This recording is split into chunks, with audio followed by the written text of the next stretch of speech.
रोशना रख, सुन रही है? कुछ अजीब सी आवाज आई। हाँ जी, मुझे भी लगा जैसे कोई बुरी तरह कराह रहा हो। कहीं कोई जख्मी तो नहीं? आवाज तो दर्दनाक है। कहीं कोई जंगली जानवर तो नहीं, या किसी बेचारे का शिकार तो नहीं हो गया इस जंगल के किनारे? बचाओ, कोई है, मेरी मदद करो। हाँ, ये तो इंसानी आवाज लग रही है। चलिए देखते हैं, कोई मुसीबत में है। दोनों ने हिम्मत करके आवाज की तरफ कदम बढ़ाए। वहां उन्होंने एक शख्स को जख्मी हालत में पाया, मगर वो शख्स नहीं, एक घोड़ा था जो बोल रहा था। शुक्र है आप लोग आ गए, मेरी मदद कीजिए। ये घोड़ा बोल रहा है, चंपा भाग। ये कोई मायावी राक्षस है या कोई भूत? दरुमुट, मुझ पर यकीन करो, मैं कोई राक्षस या भूत नहीं हूँ।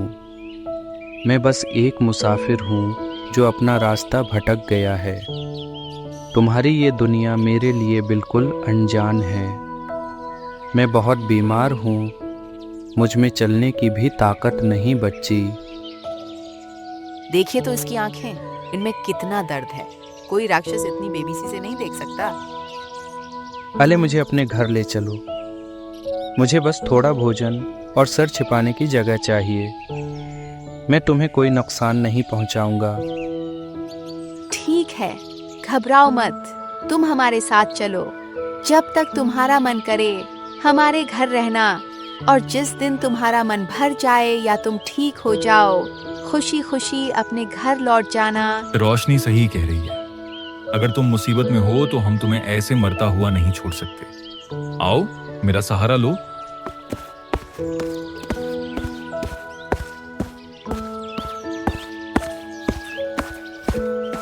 अब बताओ, तुम आखिर हो कौन और कहां से आए हो? मैंने आज तक अपनी पूरी जिंदगी में किसी जानवर को इंसानों की तरह बात करते नहीं सुना। मैं इस लोक का नहीं हूँ अली। मैं एक दूसरे लोक से आया हूँ जहाँ सब कुछ ऐसा ही अलग है। मैं बस सैर करने निकला था, लेकिन इस दुनिया की आब हुआ और रास्तों ने मुझे उलझा दिया। यहाँ की बीमारियाँ मेरे जिस्म को झेलने की आदत नहीं है। दूसरे लोग से? ये तो सुनकर ही दिमाग चुकरा रहा है। अब हम सब बहुत थके हुए हैं, तुम अब आराम करो। अब आराम करते हैं, बाकी की बातें कल सुबह करेंगे। शब रात्रि। हाँ, अभी तुम आराम करो। जिस्म को आराम मिलेगा तो कल तक बेहतर महसूस करोगे। ठीक है, अब आराम करते हैं, बाकी की बातें कल सुबह करेंगे। शब रात्रि। आप दोनों का बहुत शुक्रिया। शब रात्रि।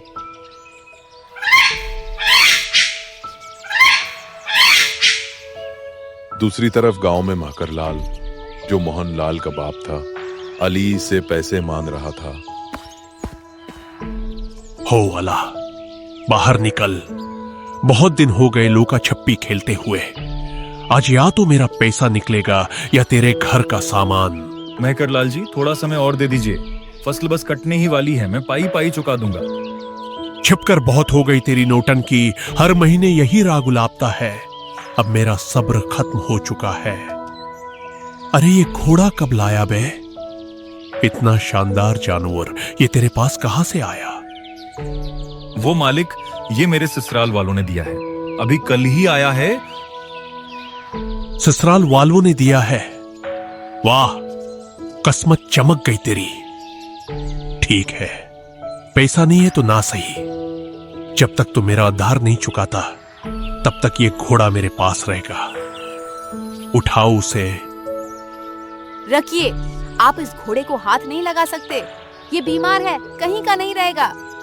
बीमार है तो मैं उसे ठीक कर लूंगा, पर ये जाएगा मेरे ही साथ। रोकिए मक्खनलाल जी, अगर आपको कुछ गिरवी ही रखना है तो मेरे ये गहने रख लीजिए। जब हमारे पास पैसे आ जाएंगे तब मैं उन्हें वापस ले लूंगी। लेकिन इस बेजबान, मेरा मतलब है इस घोड़े को मत ले जाइए। मूर्ख औरत, इस मामूली घोड़े के चक्कर में अपने सोने के गहने दे रही है। मूर्ख औरत, इस मामूली घोड़े के चक्कर में अपने सोने के गहने दे रही है। सच में दिमाग खराब नहीं है तेरा? जा, लेकर आ गहने। चलो रे, आज तो चांदी हो गई। स्नो है, अगले महीने फिर आऊंगा। अगर बाकी हिसाब बराबर नहीं हुआ तो फिर खैर नहीं।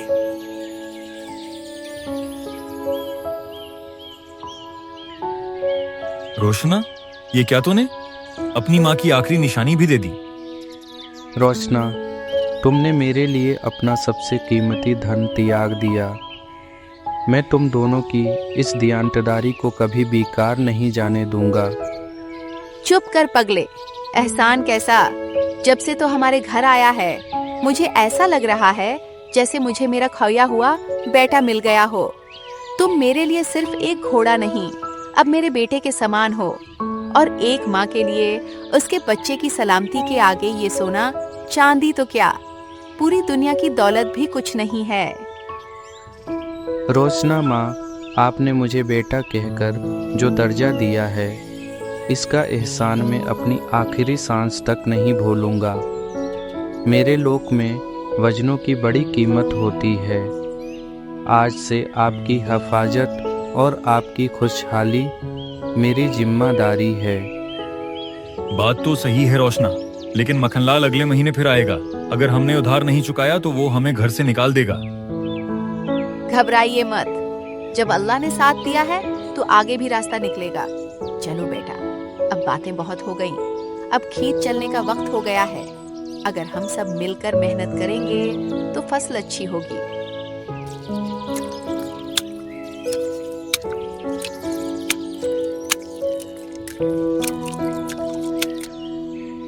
अल्लाह मुझे माफ करना। बेटी लादू, मुझे माफ कर देना। तेरे हाथ पेले करने की औकात नहीं रही उस बूढ़े बाप की। लड़के वालों की मांगें पहाड़ जैसी हैं और मेरी जेब खाली। मैं जी कर क्या करूंगा? काका मायूसी में दरिया में कूदने जा रहा था। रोशनी आला और घोड़े ने उसे रोक लिया। रखिए रखिए काका, ये क्या इनरत कर रहे हैं? काका होश में आओ, ये क्या पागलपन है? जान देने चले थे। छोड़ दो मुझे, अली मर जाने दो। मरूंगा तो कम से कम इस बेइज्जती से तो बचूंगा। ऐसी क्या बात हो गई काका? आपकी बेटी लादू की तो शादी है अगले हफ्ते।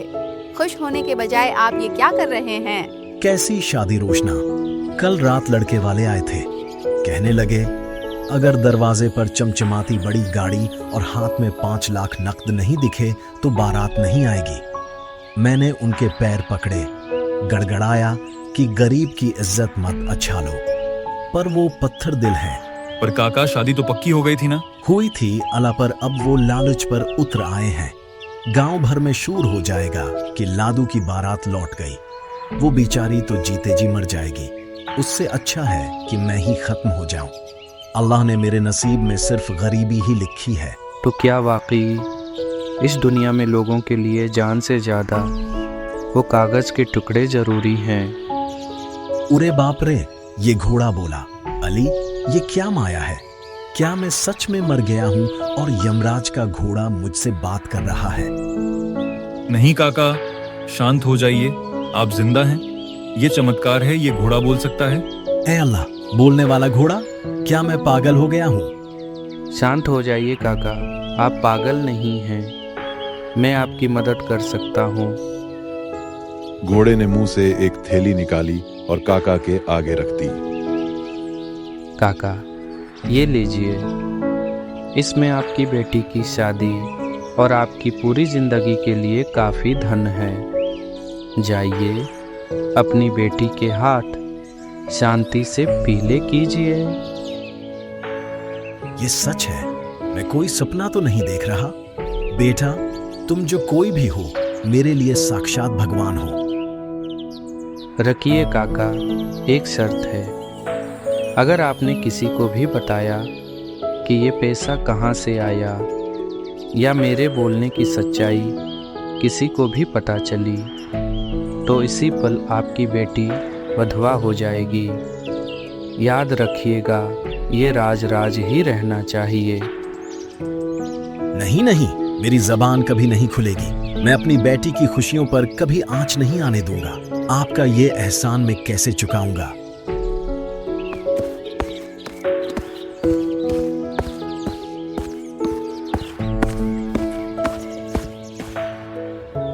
रोशना, मैंने अपनी आंखों से देखा, पर यकीन नहीं हो रहा। तुम तो सच में चमत्कार कर सकते हो। हाँ आलिया, मैं कर सकता हूँ, पर धन से ज़्यादा ज़रूरी इंसानियत है। अब समझ आया कि रोशना ने क्यों कहा था कि तुम हमारे बेटे जैसे हो। चलो अब खीत नहीं, सैयदा घर चलो। आज की दोपहर बहुत भारी रही है। अब खीत नहीं, घर चलो, कुछ बात करनी है। अरे हम लोग वापस क्यों आ गए? अभी तो सूरज सिर पर चढ़ा है। खेत का काम कौन करेगा? फसल नहीं काटेंगे तो कर्ज कैसे चुकेगा? अरे अब खीत और फसल की चिंता छोड़। तूने देखा नहीं इस घोड़े ने काका के लिए किया? ये जादुई घोड़ा है रोशनी, किसी से भी इतना पैसा दिलवा सकता है। अब हमें मेहनत करने की जरूरत नहीं। रखिए अली जी, शायद आपको कोई गलत फहमी हुई है। मैं कोई सोने की खान नहीं हूँ। मैं किसी एक इंसान की सिर्फ एक ही ख्वाहिश पूरी कर सकता हूँ। मैंने अपनी ताकत का इस्तेमाल इस बूढ़े किसान के लिए कर दिया क्योंकि उसकी जान दांव पर थी। अब आप बताइए, आपकी सबसे बड़ी ख्वाहिश क्या है? क्या तुम मेरे मरे हुए बेटे को वापस ला सकते हो? क्या इस दुनिया में ऐसा मुमकिन है?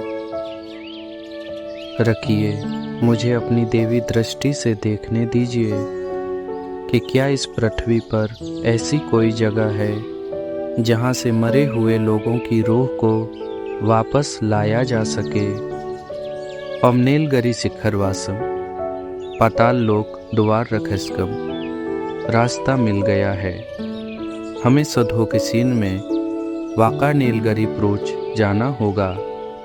वहाँ एक प्राचीन और विशाल पुरोज रखस राज है। वहीं मरे हुए लोगों को वापस लाने का मार्ग बता सकते हैं। बोलो अली, क्या तुम इस कठिन यात्रा के लिए तैयार हो? क्या हम चले? क्या हम चले? अली जी, अगर हमारे बेटे के वापस आने की एक भी उम्मीद है तो उसे मत छोड़िए। आप दोनों अभी निकल जाइए। पर रोशना, तुम यहाँ अकेली, और घर का क्या होगा? मेरी चिंता मत करो, मैं यहाँ सब संभाल लूंगी। बस तुम दोनों साथ जाओ और मेरे बेटे को वापस लेकर आओ। और हाँ, वादा करो कि तुम दोनों सही सलामत लौट कर आओगे। घबराओ मत माँ, जब तक मैं साथ हूँ अली जी को खराज भी नहीं आएगी। चलिए अली जी, मंजिल बहुत दूर है और वक्त बहुत कम है।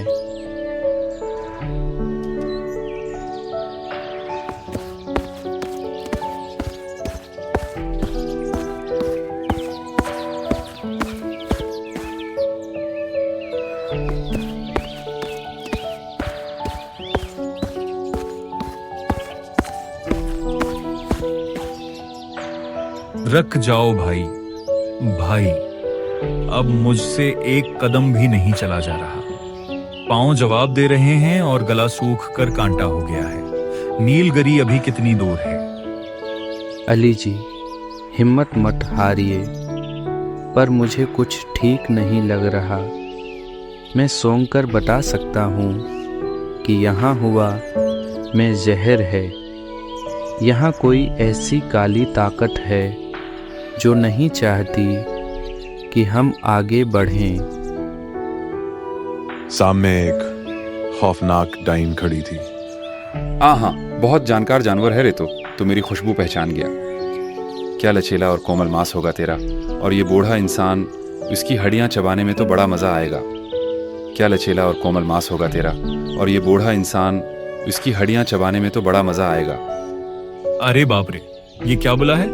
भाई भागो यहाँ से, ये हमें कच्चा चबा जाएगी। भागोगे कहाँ? इस जंगल की महारानी डायना की इजाजत के बगैर यहाँ से परिंदा भी पर नहीं मार सकता। तो बोलता हुआ घोड़ा है, तुझे तो मैं अपने जादू के महल में सजा कर रखूंगी। महारानी डायना, हम यहाँ आपसे लड़ने नहीं आए। हम एक नेक काम के लिए जा रहे हैं। हमारा रास्ता छोड़ दो, इसी में आपकी भलाई है। भलाई? मेरी भलाई इंसानी मांस में है। बहुत देर से बहस कर ली, अब मरने के लिए तैयार हो जाओ। ये क्या? छोड़ मुझे। ये कैसा तिलिस्म है? मैं उस घेरे से बाहर क्यों नहीं निकल पा रही? ये धर्म का घेरा है डायना। जब तक तुम्हारे मन में पाप और मांस की भूख रहेगी, तुम इस घेरे को पार नहीं कर पाओगी। जिस दिन तुम अपने आप को पूरी तरह बदल दोगी, तरह सुधार लोगी और दूसरों को सताना छोड़ दोगी तो ये घेरा अपने आप गायब हो जाएगा। तुमने तो उसे बगैर छुए ही कैद कर दिया।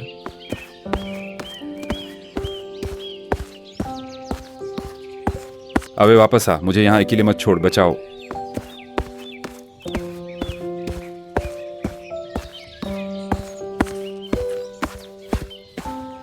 इसी वक्त एक तेज आवाज गूंजी। ठहर जाओ तनकू, तुम्हारी हिम्मत कैसे हुई नागेश्वर नगरी की शांति भंग करने की? ए बोलने वाले जानवर, तो अपनी मर्यादा भूल गया है। एक इतने से इंसान के लिए तूने दीवलोक की ताकतों का तमाशा बना दिया। मैं मर्यादा नहीं, अपना कर्तव्य निभाने आया हूँ महाराज। कर्तव्य?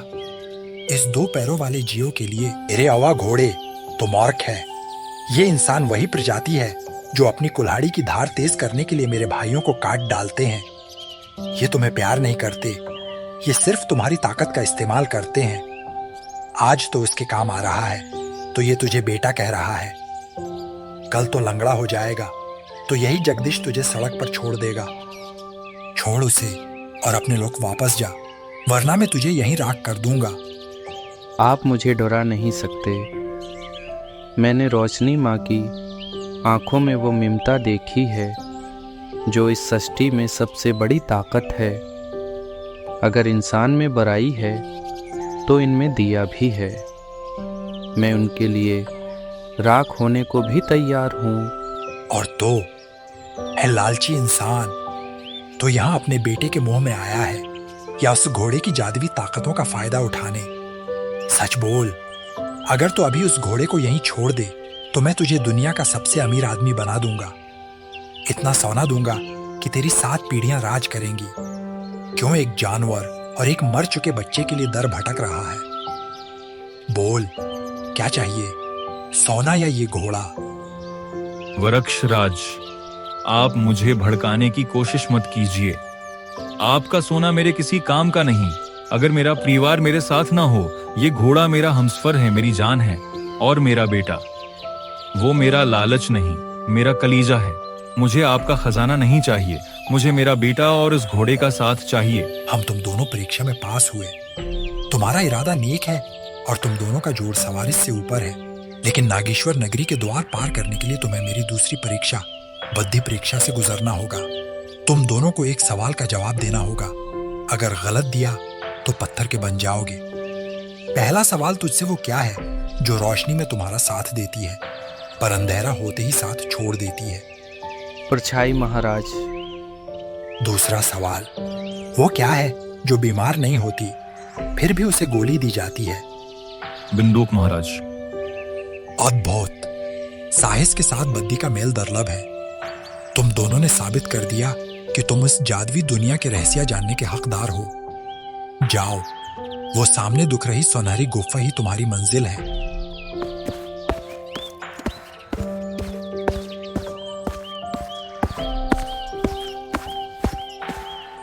भाई, यहाँ पहुंच तो गए, पर अंदर जाने में पीर कांप रहे हैं। क्या सच में इस अंधेरी गुफा में मेरे बच्चे की धड़कनें मुझे वापस मिलेंगी? हिम्मत मत हारिए अली जी, अब डरने का वक्त बीत चुका है। यही वो जगह है जहाँ प्रकृति और परलोक की सीमाएं मिलती हैं। ये वही गुफा है जहाँ इंसान के दोबारा जीवित होने का वह राज छिपा है जिसे सदियों से किसी ने नहीं जाना। इस रोशनी में एक अलग ही खुशबू है, बिल्कुल वैसी ही जैसे मेरे बेटे के कपड़ों से आती थी। यहाँ की हवा पौत्र है। यहाँ कदम रखते ही हमारे कर्मों का लेखा जोखा शुरू हो जाएगा। अब संकोच मत कीजिए, मंजिल अब बस कुछ ही कदमों की दूरी पर है। अब अंदर चलो और याद रहे, अंदर जो भी दखे इससे विचलित मत होना। ठीक है, मैं तैयार हूँ। अगर मेरे बेटे को वापस पाने का रास्ता यहीं से गुजरता है तो मैं मौत के द्वार तक भी जाने को तैयार हूँ।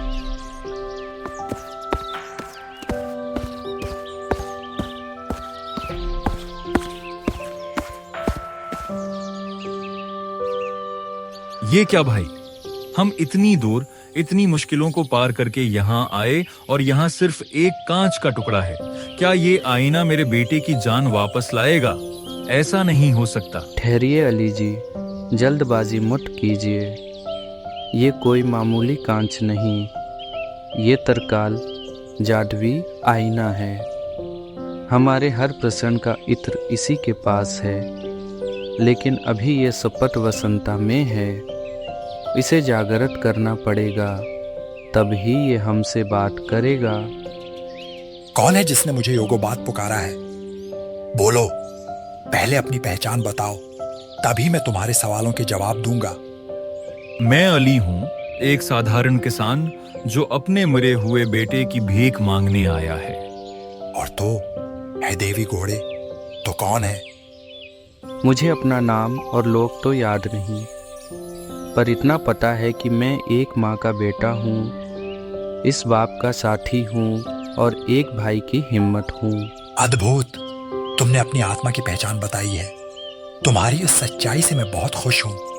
पूछो जो पूछना है, आज तुम जो भी बोलोगे वही होगा। बस एक बात बता दो, मेरा बेटा वापस कैसे आएगा? मुझे क्या करना होगा? ध्यान से सुनो, यहाँ से इत्र की ओर अम्रकंद है। वहां जाकर तुम्हें जीवन की भीख मांगनी होगी। अगर तुम्हारी पुकार सच्ची हुई तो कंद तुम्हारे बेटे को वापस कर देगा। और मेरे बारे में बताओ आईने, मेरे असली मालिक कहाँ हैं? क्या वो मुझे कभी ढूंढ पाएंगे? तुम्हारे मालिक पृथ्वी लोक पर आ चुके हैं। वह व्याकुल होकर तुम्हें हर जगह ढूंढ रहे हैं। वह तुम्हें वापस अपने लोक ले जाने के लिए बढ़ रहे हैं। भाई, अब वक्त बर्बाद नहीं करना चाहिए। हमें अम्रकंद की ओर भागना होगा।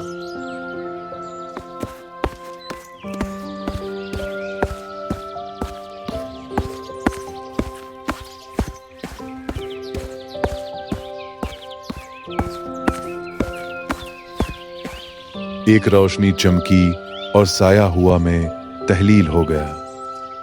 ध्रुव मुट्ठ इंसानों, मैं तुम्हें खाने नहीं आया। मुझे पता है तुम दोनों अम्रकंद जा रहे हो, पर वहां पहुंचने से पहले तुम्हें मुझसे गुजरना होगा। तुम कौन हो और हमारा रास्ता क्यों रोक रहे हो? मैं भी कभी तुम्हारी तरह एक इंसान था, लेकिन एक भयानक शराब ने मुझे उस रूप में बदल दिया। आज सदियों से मैं यहां भटक रहा हूं। मैं मरना चाहता हूं, मुझे मौत चाहिए, पर आज तक कोई मुझे मार नहीं पाया। जो भी आता है उसे मैं अपनी रक्षा में मार देता हूं। क्या तुम मुझे मार दोगे? मुझे उस नरक से आजाद कर दोगे? ये कैसा अजीब और डरावना शराब है? कोई मरना क्यों चाहेगा? मैं शराब को जानता हूँ, उसे अमर अहंकार का शराब कहते हैं। ये इस इंसान को लगता है जिसे अपनी ताकत पर बहुत घमंड हो जाता है। पहले ये इसे इजे ताकत देता है और बाद में वही ताकतें इसे मरने नहीं देते। जिस्म सड़ने लगता है पर आत्मा कैद रहती है। हाँ घोड़े, तुमने सही पहचाना। अब और सहन नहीं होता, मुझे मार दो। हट जाओ हमारे रास्ते से। मैं यहाँ जीवन की भीख मांगने आया हूँ। मैं नहीं चाहता कि मेरे हाथों किसी की जान जाए। मैं हथियारा नहीं बनना चाहता। तुम पहले ऐसे जियो हो जिसने मुझे बोला कि मैं मर सकता हूँ। अब या तो मुझे मुक्ति दो या फिर लड़ने के लिए तैयार हो जाओ। मारो या मरो। अगर तुम मुझे नहीं मारोगे तो मैं तुम्हें आगे नहीं बढ़ने दूंगा। ठीक है, अगर तुम्हारी मुक्ति का यही एक मार्ग है तो मैं तुम्हें इस किष्ट से आजाद करता हूँ। ओम पूर्णमदः पूर्णमदम दयाबंधनम विमोचाय सुवा आत्मा ज्योति स्वरूपिना पुंच तत्वे वैली यताम। ये वरद नहीं था अली जी, ये एक भटकती रूह का उद्धार था। चलिए, अमरकंद अब यहाँ से बस एक घड़ी की दूरी पर है।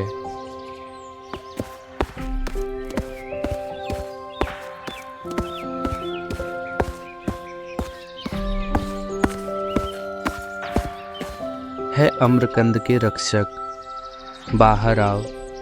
हम यहाँ एक जीवन की भीख मांगने आए हैं। अपनी उपस्थिति प्रकट करो। भाई, ये तालाब तो बहुत डरावना लग रहा है। अली जी, हिम्मत मत हारना। जैसे ही रक्षक प्रकट हो, बना ढरे अपने बेटे की मांग करना। लेकिन याद रहे, वो आपसे दो बहुत ही कठिन और अजीब सवाल पूछेगा। आपकी सच्चाई ही आपके बेटे को वापस लाएगी।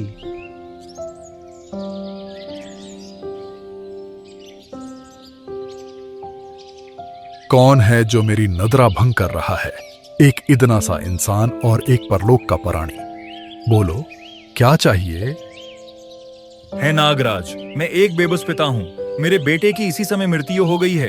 कृपा करके उसे वापस कर दीजिए। मैं उसके बगैर मर जाऊंगा। जीवन दान देना इतना आसान नहीं अला। तुम्हें मेरी 2 शर्तों का उत्तर देना होगा। अगर तुम चौके तो तुम भी यहीं समा जाओगे। पहला सवाल, अगर तुम्हें अपनी मां और पत्नी में से किसी एक को चुनना हो तो किसे चुनोगे और क्यों? महाराज, मैं मां को चुनूंगा, क्योंकि पत्नी इस जीवन का सफर तय करने के लिए मेरा आधा अंग है। लेकिन मां वो जड़ है जिसने मुझे ये जीवन दिया है।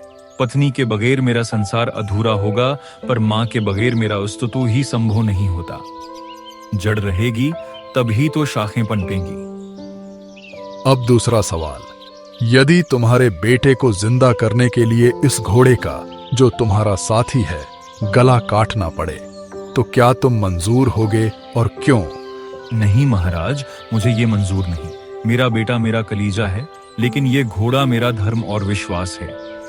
यदि मैं एक बेगनाह की जान लेकर अपने बेटे को वापस पालूं, तो मेरा बेटा एक ऐसे पिता की गोद में खेलेगा जो हत्यारा है। ऐसा जीवन मेरे बेटे के लिए भी श्राप होगा। मैं अपने सवारिस के लिए किसी की वफादारी का खून नहीं कर सकता। धनी हो अली, तुमने मोह पर धर्म की जीत पाई है। ये लो अपना बच्चा, तुम्हारी सच्चाई ने उसे वापस कर दिया है। अब एक क्षण भी यहां मत रखना। अपने बेटे को लो और यहां से तुरंत निकल जाओ। और याद रखना, पीछे मरकर मत देखना। अगर मरकर देखा तो वो फिर से पत्थर का बन जाएगा।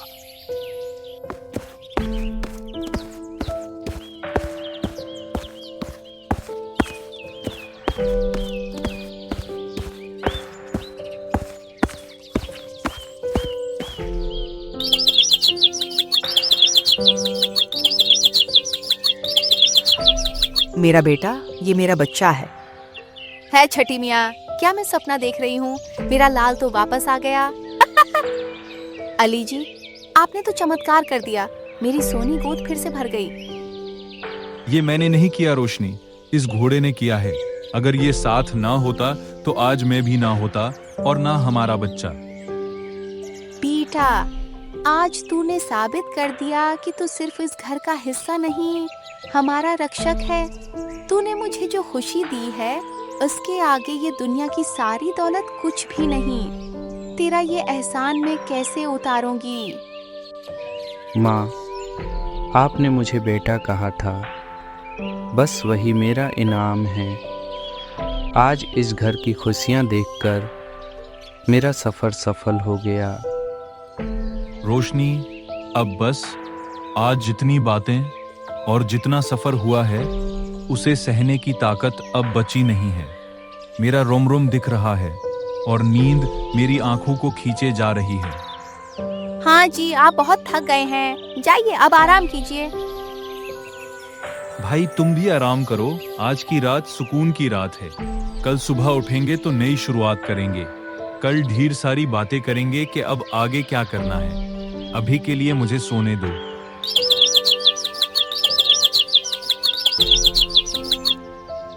पोन वेग, बाहर निकलो। तुम्हारे वनवास का वक्त समाप्त हुआ। अब तुम्हें ये घर और ये लोग छोड़कर मेरे साथ वापस चलना होगा। गरुदेव, आप आ गए। मेरा मन आपको देखकर आनंदित है, किंतु इन लोगों को छोड़ने का विचार मुझे पीड़ा दे रहा है। अली और रोशना ने मुझे इसी वक्त सहारा दिया, जब मैं मृत्यु के निकट था। महाराज, विनती करती हूँ, उसे हमसे मत छीनिए। ये सिर्फ एक घोड़ा नहीं, मेरा बेटा है। के बगैर ये घर फिर से सोना हो जाएगा। पुत्री, मुंह त्यागो। ये दुनिया बहुत करोवर है।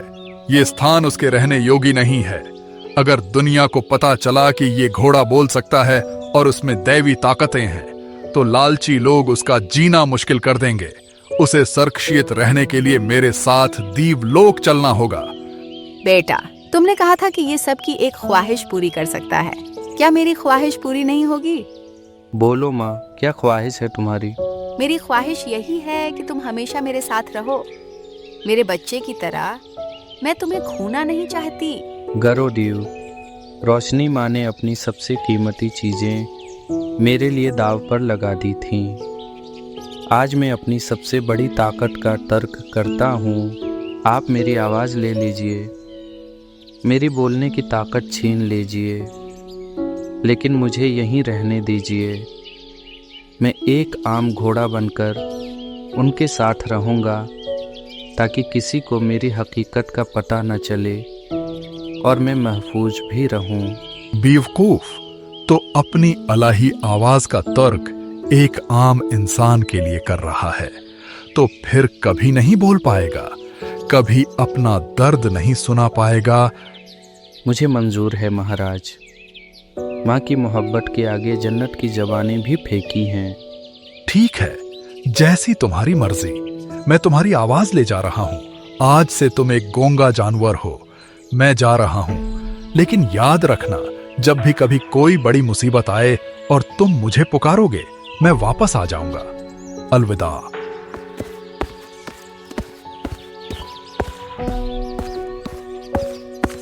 मेरे बेटे, तूने हमारे लिए इतनी बड़ी कुर्बानी दे दी। अब तो बोल नहीं सकता, लेकिन मैं हमेशा तेरी धड़कने सुनूंगी। रोशना, आज इंसानियत की जीत हुई है। अब पोनवेग हमेशा हमारे साथ रहेगा। कहानी का सबक यही है कि सच्चाई, धर्म और निरालसी मोहब्बत सबसे बड़ी ताकत होती है। जिसके पास ये तीनों हों, उसे कोई हरा नहीं। तो दोस्तों, मेरी कहानी यहाँ ख़त्म हुई।